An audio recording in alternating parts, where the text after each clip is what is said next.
My name is Harry Reeder. I'm the senior pastor at Briarwood Presbyterian Church, part of the Evangel Presbytery, serving the Lord here for the last 22 years. When I step into churches, God's ecclesiastical design, our ecclesiology, is not functioning. In terms of what the leadership that He has designed should be doing, and sometimes it's doing it the wrong way. Sometimes it's not doing the right things, and many times it's not embracing what God has designed and revealed in His Word. The way I do it in shorthand is just simply to say I step into a lot of churches, and I find out that as I see the session operating, the session is not really operating as a session of shepherds leading the church and freeing up the teaching elder to focus upon what he is supposed to do. What I have found is that, but sometimes that turns into what I call the English model, which is the parliament. And so the session operates almost like the loyal opposition to the pastor. And that just wears a pastor out after a couple of years pushing a rope up a hill.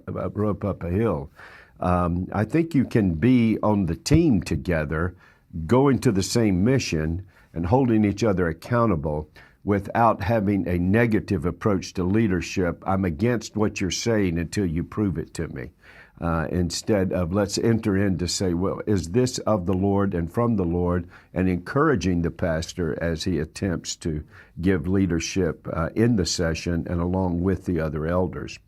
Then the second thing that I notice is that many times the result is the pastor is doing all the work of the elders, and then the elders seem to be doing the work of deacons. And then the deacons are just doing some work.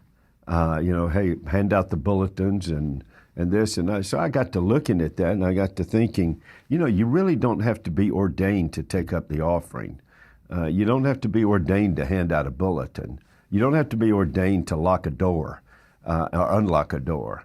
So why do we ordain deacons? And that set me on a journey that had a tremendous impact here at Briarwood as our session was very teachable to work through this and think through it. It really affected the way we structure ministry here. As we went through what is an elder and what does he do, what is a deacon and what does he do, I had 3 men come into this office where we're talking. And they sat down with me and they said, Pastor, we got some bad news and I think some good news. And I said, well, let's take the bad news first. They said, well, first of all, I want to thank you for going through the roles of elders and deacons. This has been very helpful for us. And as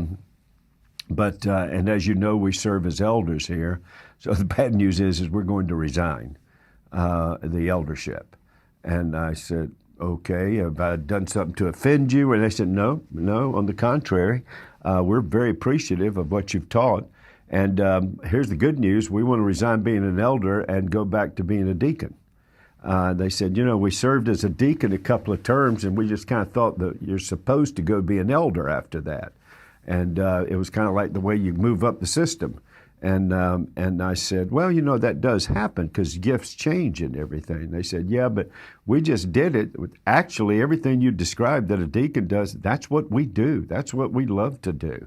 So we think we need to make room on the session for those who love to do that. And then we need to go do what will allow them to do that because we really love the diaconal work.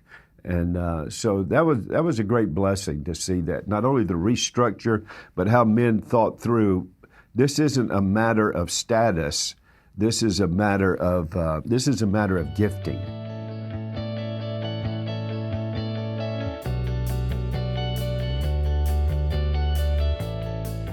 Now, this is very important. They are doing what elders were doing. That's why we ordain deacons. We ordained them because they're doing a classification of what was originally elder work. And so, and now they're doing it under the elders, under the policies of the elders, under the oversight of the elders. But that was elder work. That's why we ordained. That's why it's qualified men only. There is authority in that office. And And so what was it that they did? Well, if you take a look at the text, there are three things that the deacons took off the plate of the elders so they could focus upon the means of grace and the leadership, oversight, shepherding, discipling of the church. And those three things were the administration of the church, the resources / stewardship of the church, and then number three was the mercy ministry of the church. So they took those three things off of the table for them, and then it says, and don't miss this, what's the consequence? This was not the objective. The objective was to fulfill the Great Commission, make disciples effectively. But by getting right leadership, rightly apportioned, rightly directed, what happened? It says the word continued to grow, spiritual growth.